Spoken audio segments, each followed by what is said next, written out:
मैं उत्तराखंड की देवतुल्य जनता का, गोपेश्वर क्षेत्र की महान जनता का, चंपावत क्षेत्र की महान जनता का, जिन्होंने एक ऐसा रिकॉर्ड बनाया जो वास्तव में कभी कभी मैं भी सोचता हूं। आज मैं यहां आया भी इसीलिए कि जब मुझे सारा आकलन करने के बाद पता लगा कि 25 सालों के बाद ये नगर पालिका परिषद जो है भारतीय जनता पार्टी के खाते में आई है, तो मैं अपने आप को रोक नहीं पाया और आप सबके बीच में आया। आप सबका धन्यवाद करने के लिए। अभी बहुत सारी बातें यहाँ पर हमारे जिलाध्यक्ष ने भी कही हैं और हमारे महेंद्र प्रसाद भट्ट जी ने भी कहा है, चेयरमैन साहब ने भी कहा है। मैं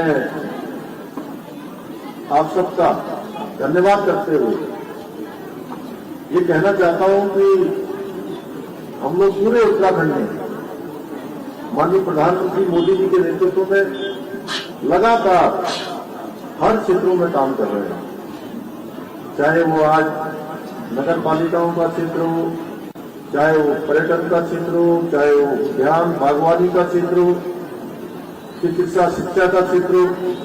हर क्षेत्र में हमने सारे विभागों को अगले 10 सालों का रोडमैप बनाने को कहा है कि सारे विभाग अगले 10 सालों तक क्या करने वाले हैं, उसका एक रोड मैप बनाकर जो है उसको सबमिट करना है।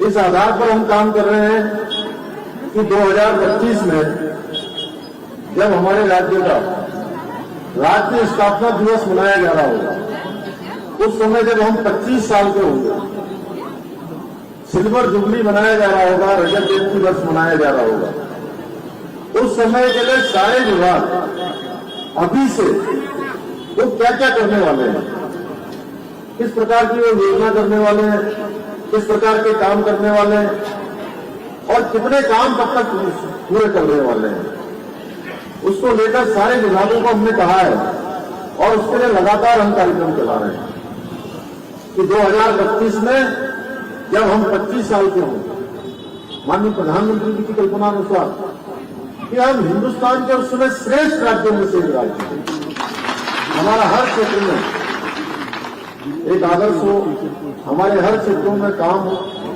उसके लिए हम लगातार काम कर रहे हैं। भाइयों बहनों, पिछले दिनों माननीय प्रधानमंत्री जी ने पिछले साल बाबा केदार की भूमि से कहा था कि आने वाला जो दशक है, 21वीं सदी का तीसरा दशक, ये उत्तराखंड का दशक होगा और उसकी शुरुआत हो गई है। उन्होंने कहा था कि इतने पर्यटक आएंगे, इतने श्रद्धालु आएंगे कि देश की आजादी से लेकर अब तक जितने आए होंगे अगले 10 सालों में उन सबका रिकॉर्ड टूटेगा।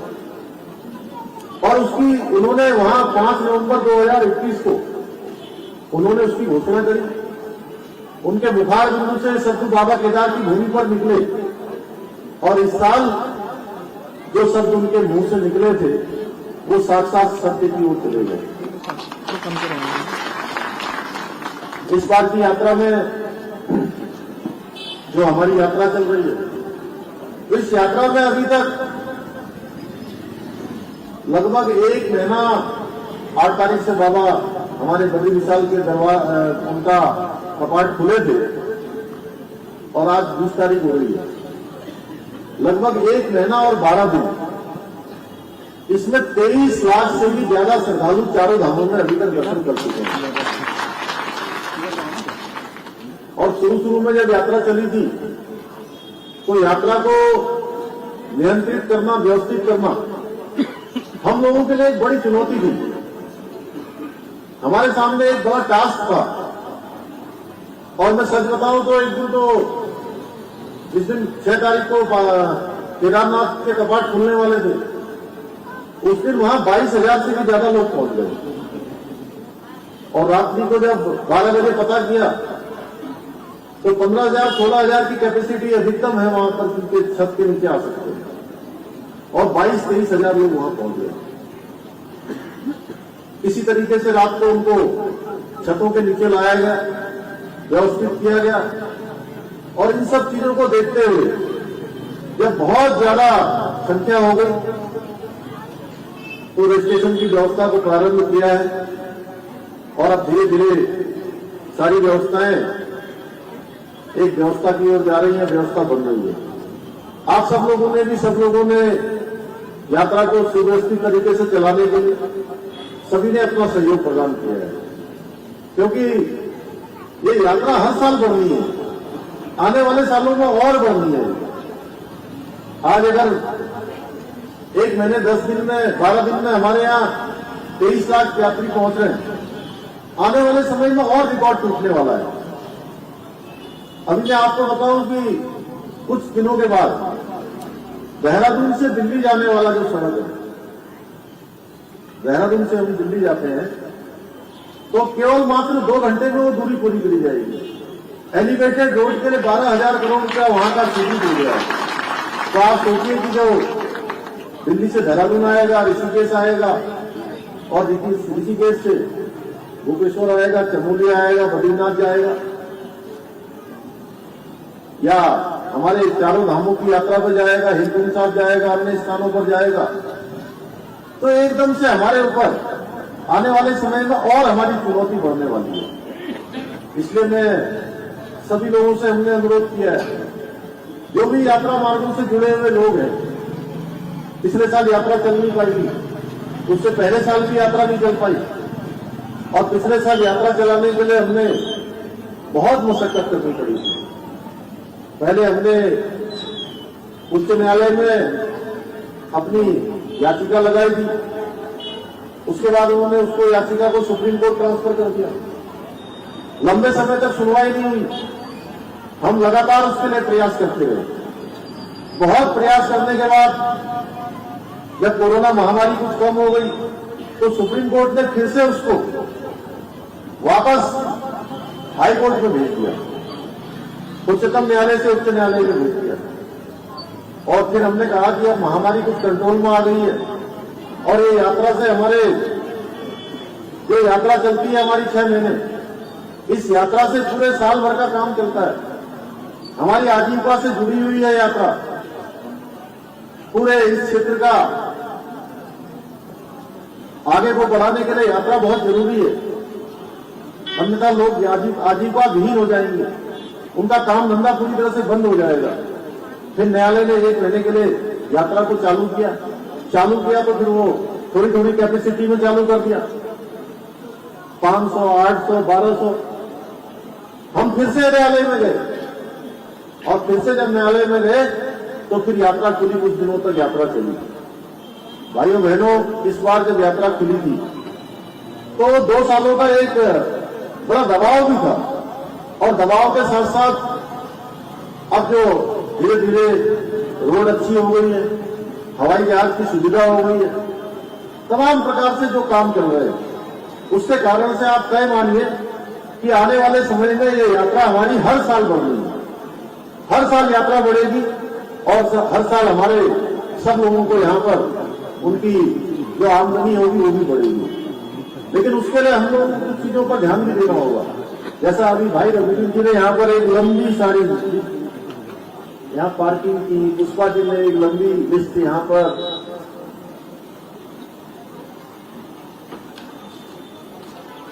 बताइए। और मैं एक राज की बात भी आज आपको बताता हूं। जब भी मुझे कांग्रेस के नेतागण मिलने आते हैं, बहुत सारे कार्यक्रम बता देते हैं, बहुत सारे, जैसे अभी अभी हमारे जीवन देवी ने बताया। मैं उनसे पूछता हूं, अरे भाई इतने काम क्यों बता देते हो आप? वो कहते हैं कि धामी जी हमें आपसे बहुत उम्मीद है, इसलिए आपको बता देता हूं। तो यहां पर मातृशक्ति बहुत है। मैं देख रहा हूं मातृशक्ति का इस बार जो सरकार बनी है, प्रचंड बहुमत की सरकार, 2/3 बहुमत की सरकार, 47 सीटों की सरकार और एक मिथक तोड़ने वाली सरकार, एक नया इतिहास बनाने वाली सरकार। कि पहले क्या होता था, एक चुनाव में एक पार्टी की सरकार, दूसरे चुनाव में दूसरी पार्टी की सरकार, 4 चुनाव में चारों चुनाव में ये हुआ। तो इस बार भी बहुत सारे लोगों को कहीं न कहीं उनके मन में भी संशय रहा हो, जहां जहां हम लोग नहीं आ पाए। उसके पीछे एक बहुत बड़ा कारण यह भी था कि लोगों को उम्मीद थी कि इस बार फिर से कांग्रेस पार्टी की सरकार बनेगी, क्योंकि ये क्रम चल रहा था, एक बार भाजपा, एक बार कांग्रेस, फिर भाजपा, फिर कांग्रेस, इस बार फिर कांग्रेस। लेकिन इस बार लोगों ने मिथक तोड़ दिया और उसके लिए हमारी मातृशक्ति ने विशेष रूप से उन्होंने बढ़ चढ़कर जगह जगह पर जो है अपना मत और समर्थन दिया।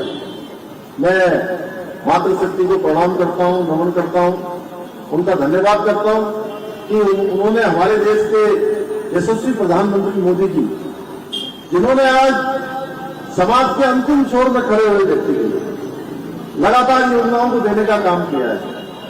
उनके प्रधानमंत्री बनने के बाद देश के आजादी का जब हम अमृत महोत्सव मना रहे हैं, हम 75वें वर्ष में, और इन 75 सालों में से देश के अंदर 55 सालों से ज्यादा सालों तक एक पार्टी की सरकार रही है और एक पार्टी में से भी एक परिवार का शासन रहा है। और देश के अंदर जो योजनाएं बनी है उन 55 सालों में, उन 60 सालों में कुछ लोगों के लिए बनी है, कुछ लोगों के लिए नीतियां बनी, कुछ लोगों के लिए कार्यक्रम बने, कुछ लोगों के लिए योजनाएं दी गई, कुछ लोगों को अनुदान दिया गया। और मोदी जी के प्रधानमंत्री बनने के बाद 2014 के बाद लगातार देश के अंदर कहीं प्रधानमंत्री आवास योजना बनाई गई, गरीबों को छत मुहैया करवाने का काम हुआ, कहीं पर हमारी माताओं बहनों को उस धुएं से उनकी आंखों के आंसुओं को पोंछने का काम हुआ उज्ज्वला योजना देकर, कहीं स्वास्थ्य क्षेत्र में दुनिया की सबसे बड़ी स्कीम आयुष्मान भारत योजना देने का काम हुआ। आज 5 लाख रुपए तक की गारंटी हमको स्वास्थ्य कार्ड देता है। उत्तराखंड के अंदर हमने प्रत्येक परिवार को और प्रत्येक व्यक्ति को उस योजना में आच्छादित किया है। हमारी सरकार ने 5.5 लाख लोगों से भी ज्यादा लोगों ने उस योजना में इलाज कराया है। भाइयों बहनों, कोरोना महामारी के दौरान माननीय प्रधानमंत्री जी के नेतृत्व में केवल हिंदुस्तान का ही नहीं बल्कि दुनिया का सबसे बड़ा वैक्सीनेशन का काम किसी देश में हुआ तो वो हमारे देश भारत में हो गया। और केवल इतना ही नहीं, देश के अंदर तो सबको वैक्सीन लगाने का काम हुआ। एक वैक्सीन मुफ्त में लगाई गई, दूसरी वैक्सीन मुफ्त में लगाई गई और तीसरी वैक्सीन बूस्टर डोज के रूप में भी मुफ्त में लगाने का काम हुआ। यहां पर भी अगर कोई छोटे बच्चे नहीं होंगे तो मैं सोचता हूं कि सबको वैक्सीन लगी होगी। सबको लगी कि नहीं लगी? एक बार हाथ खड़ा करके मेरा देखते कि कोई ऐसा तो नहीं है जिसको वैक्सीन नहीं लगी। सबको लगी और वैक्सीन भारतवर्ष में तो सबको लगाई गई। भारतवर्ष के साथ साथ दुनिया के कई देशों को भी वैक्सीन देने का काम हमारे देश में माननीय प्रधानमंत्री जी के नेतृत्व में हुआ। भाइयों बहनों, इसके साथ साथ गरीब कल्याण अन्न योजना, जब महामारी आ गई तो महामारी के समय में कोई छोटी दुकानदारी करने वाला था, कोई मजदूरी करने वाला था, कोई रिक्शा चलाने वाला, कोई ठेला चलाने वाला, कोई छोटा काम करने वाला, सबका काम बंद हो गया। तो हमारे देश के यशस्वी प्रधानमंत्री मोदी जी जो गरीबों के बारे में सोचते हैं, हर व्यक्ति के बारे में सोचते हैं, देश के एक एक व्यक्ति के बारे में अगर उनके मन में हमेशा ये रहता है कि वह व्यक्ति भी सारी चीजों से मुक्त होना चाहिए, सारी व्यवस्थाएं उसकी भी होनी चाहिए, उसके लिए भी भोजन की व्यवस्था होनी चाहिए। उन्होंने गरीब कल्याण अन्न योजना चलाई और गरीब कल्याण अन्न योजना के माध्यम से 5 किलो प्रति यूनिट के हिसाब से राशन देने का काम जो उन्होंने मार्च 2020 में शुरू किया था, वो काम अभी तक भी चल रहा है। सितंबर माह तक उस योजना को आगे बढ़ाया गया है। ऐसे अनेकों योजनाएं प्रधानमंत्री जी के नेतृत्व में चल रही हैं। भाइयों बहनों, इस समय में एक योजना वो देश के लिए और लेकर आए हैं। आज तक मोदी जी ने जो भी काम किया है, सारे काम उन्होंने देश के हित में किए हैं। कोई भी काम उन्होंने किसी निजी हित में नहीं किया है। वो राजनीति के क्षेत्र में रहकर भी एक कर्मयोगी हैं, जिन्होंने अपने जीवन को, उसका एक एक पल और एक एक क्षण अगर किसी के लिए लगाया है तो हिंदुस्तान के हर एक भारतवासी के लिए लगाया है। आज अग्निवीर योजना लेकर आए हैं।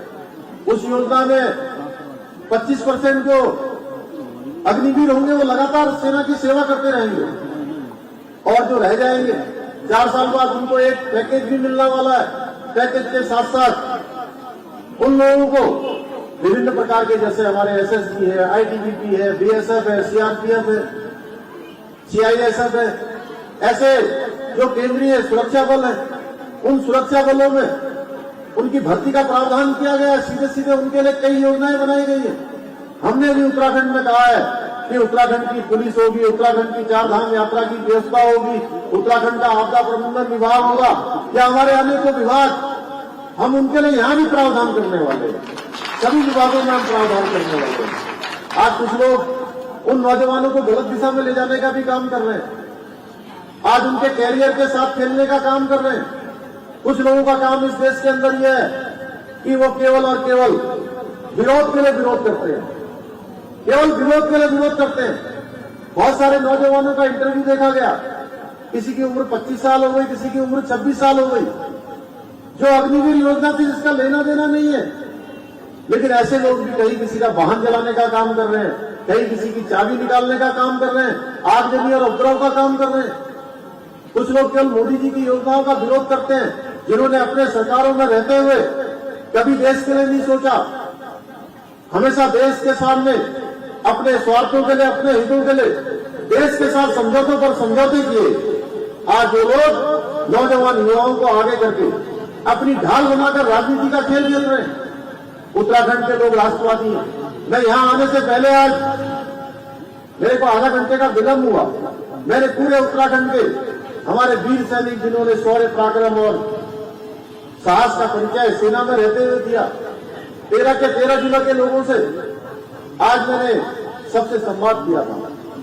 और उस संवाद के दौरान सारे लोगों ने एक तरफ से कहा कि जो मोदी जी ने और देश के रक्षा मंत्रालय ने, देश की सेना ने जो फैसला लिया है, हम उस फैसले के साथ हैं। उन्होंने कुछ अपने सुझाव भी दिए।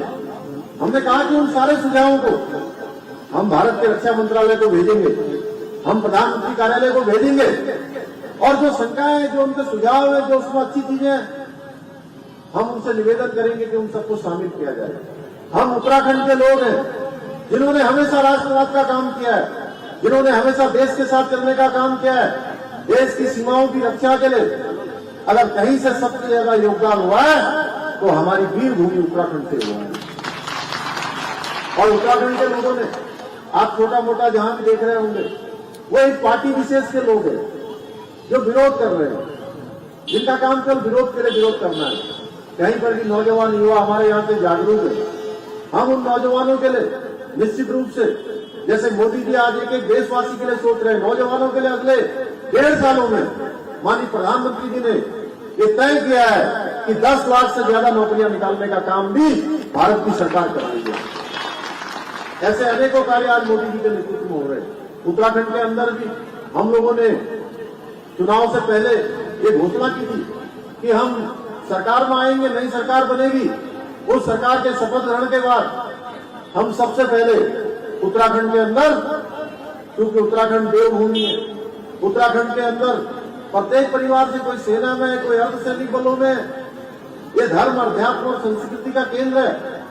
यहाँ हमारे देवभूमि है, हमारी ये सीमाएं 2-2 अंतर्राष्ट्रीय सीमाओं से लगी हुई है हमारे राज्य की। तो उत्तराखंड के अंदर रहने वालों के लिए, सबके लिए, चाहे वो किसी जाति का हो, किसी पंथ का हो, किसी धर्म का हो, किसी समुदाय का हो, सबके लिए हम, जो देश के अंदर लंबे समय से मांग उठती रही है कि सबके लिए एक समान नागरिक संहिता होनी चाहिए, हमने तय किया कि हम समान नागरिक संहिता का कानून उत्तराखंड के अंदर लागू करेंगे। उसके लिए हमने सेवानिवृत्त न्यायाधीश रंजना प्रकाश देसाई के नेतृत्व में 5 सदस्यीय एक कमेटी का गठन कर दिया है। वो कमेटी सारे लोगों से बात करने के बाद सारे हितधारक जो भी उससे प्रभावित होने वाले हैं या जो भी उसकी सीमा में आने वाले हैं उन सबसे बात करेगी और बात करने के बाद उत्तराखंड के अंदर सबके लिए हम एक समान कानून लागू करेंगे। उसका ड्राफ्ट तैयार हुआ है। भाइयों बहनों, हमने ये कानून देवभूमि उत्तराखंड के अंदर लागू करने का मन बना लिया है, निश्चय कर लिया, दृढ़ निश्चय कर लिया है। यह हमारा विगत रही संकल्प जो हमारा एक मंत्र है, उस मंत्र के आधार पर हम आगे बढ़ रहे हैं। हमने ये लागू करने का मन बनाया। हम हिंदुस्तान के अन्य राज्यों से भी अपेक्षा करते हैं कि वह भी इस कानून को देश हित में लागू करें, जनहित में लागू करें। इसी प्रकार से हमने चुनाव से पहले जो गरीब परिवार थे उनके लिए हमने अपने संकल्प पत्र में, अपने घोषणा पत्र में कहा था कि हम ऐसे परिवार जो अंत्योदय के कार्ड धारक हैं, 1,85,000 परिवार हैं, 1,85,000 परिवारों को हम साल के अंदर 3 सिलेंडर मुफ्त में भरकर देने की जो व्यवस्था है, उस व्यवस्था को भी हम लागू करने जा रहे हैं। उसके लिए हमने बजट का प्रावधान कर दिया है। हमारे जो बुजुर्ग दंपत्ति होते थे, विधवा पेंशन, विकलांग पेंशन, वृद्धावस्था पेंशन, उस पेंशन को हमने अभी 1200 से बढ़ाकर 1500 करने का निर्णय लिया है। पहले परिवार में अगर 2 बुजुर्ग दंपत्ति होते थे, 2 बुजुर्ग होते थे, तो एक को पेंशन मिलती थी, एक को नहीं मिलती थी। कई बार तो दोनों में आपस में झगड़ा भी हो जाता था। मैंने देखा है चीज।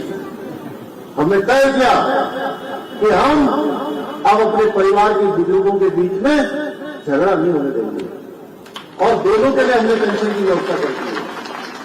हमारी नगर पालिका का आज शपथ ग्रहण हो रहा है।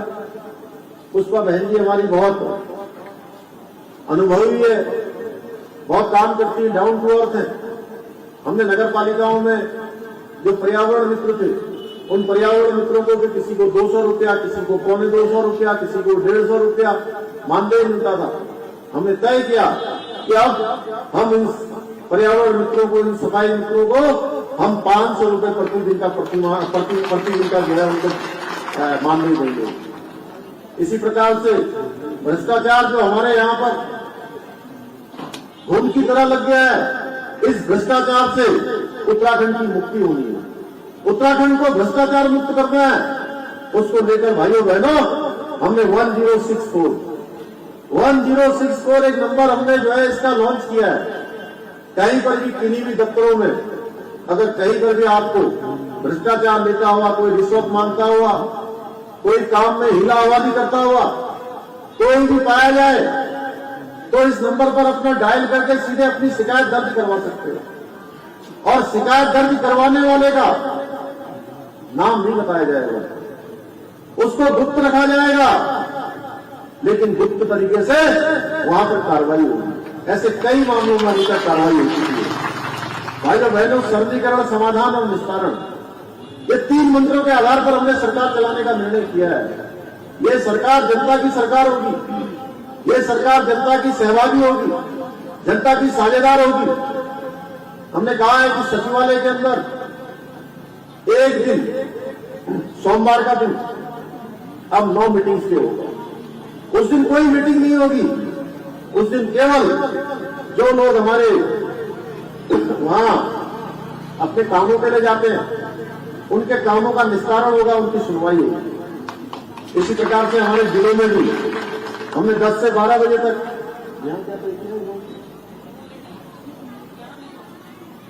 क्योंकि यहां पर दूर दूर से आने वाले होते हैं, 11 बजे के बाद 1 बजे तक यहां भी हमारे जिलाधिकारी के कार्यालय में, इनके नीचे के कार्यालय में, उप जिलाधिकारी के कार्यालयों में इस प्रकार की सुनवाई होगी। अभी हमने उत्तराखंड का इस नई सरकार का पहला बजट, अभी नया बजट आया है, उस बजट में हमने कोशिश करी कि सारे लोगों से बात करके, संवाद करके उस बजट को लाया जाए, क्योंकि हम चाहते हैं जन सहभागिता के आधार पर, जन भागीदारी के आधार पर सरकार का काम करे। कोई भी सरकार इतनी शक्तिशाली नहीं होती है जब तक कि उसको जनता का समर्थन नहीं मिलता है, समाज का समर्थन नहीं मिलता है। इसके समर्थन से सारे काम होंगे। भाइयों बहनों, ये विकल्प रहित संकल्प के आधार पर हम आगे बढ़ रहे हैं। इसमें आप सबका आशीर्वाद चाहिए। मैं आपको विश्वास दिलाता हूं कि हम लोग उत्तराखंड को हिंदुस्तान का श्रेष्ठ राज्य बनाने के लिए काम कर रहे हैं और वो काम तभी पूरा होगा जब आप सबका सहयोग मिलेगा, आप सबका आशीर्वाद मिलेगा। हर क्षेत्र के लिए हम योजनाएं बना रहे हैं और माननीय प्रधानमंत्री मोदी जी के नेतृत्व में जिस प्रकार से आज 4 धाम बने, जिस प्रकार से बाबा केदार का आज पुनर्निर्माण का कार्य चल रहा है, बद्रीनाथ में मास्टर प्लान चल रहा है, यहाँ पर भारतमाला की तमाम सड़कें बन रही हैं, पूरे एक कोने से दूसरे कोने को कुमाऊं से गढ़वाल को जोड़ने का काम चल रहा है, तमाम काम आगे बढ़ रहे हैं। हवाई क्षेत्र में हम लोगों ने तमाम योजनाएं बनाई, तमाम शिक्षा के क्षेत्र में, चिकित्सा के क्षेत्र में, फल पर्यटन बागवानी के क्षेत्र में, हर क्षेत्र में हमको माननीय प्रधानमंत्री जी का आशीर्वाद मिल रहा है। उनके निर्देशन में निश्चित रूप से हम अपनी मंजिल तक पहुंचेंगे। जो लक्ष्य हमने तय किया है उस लक्ष्य तक पहुंचेंगे। यहाँ पर आपने अभी बताया मुझे कि पार्किंग की समस्या है, पार्किंग की समस्या के निस्तारण के लिए यहाँ पर एक मास्टर प्लान बनाया गया है। यहाँ पर जो है मैं इसकी घोषणा करता हूँ कि एक मास्टर प्लान बनाया जाएगा, जगह ढूंढी जाएगी। इसी प्रकार से पेयजल की जो समस्या है, पेयजल की समस्या के निस्तारण के लिए भी यहाँ पर काम किया जाएगा। अभी भूस्खलन के समय में मैं यहाँ आया था, मैं नारायणपुर पुण्य देवी की करना है।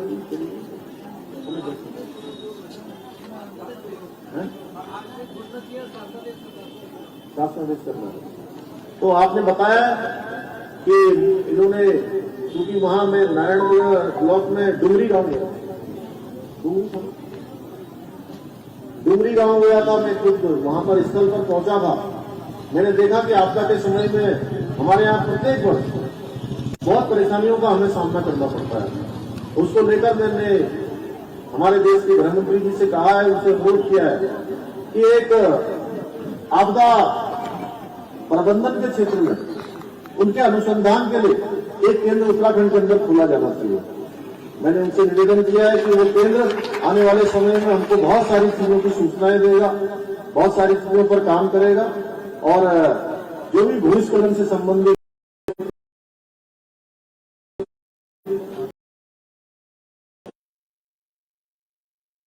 यहाँ पर जो हमें परेशानियां हैं, उन परेशानियों को कम करने में या पूर्व सूचना देने में सहायक सिद्ध होगा। और जो भी चीजें यहाँ पर बहुत सारी चीजें आप लोगों ने मुझे बताई है, मैं इन सबको अपने साथ लेकर जा रहा हूँ और इन सब पर निश्चित रूप से काम होगा। और अब अभी तक क्या है कि यहाँ डबल इंजन था, एक इंजन प्रदेश सरकार का और एक इंजन जो है केंद्र सरकार का। अब एक तीसरा इंजन लग गया, इस तीसरे इंजन को जो है आप लोग अपना सहयोग देते रहिए और हम लोग जो है कोशिश करेंगे कि तीनों इंजन मिलकर इस क्षेत्र के विकास में अपना योगदान दें। एक मील का पत्थर साबित हो, एक गोपेश्वर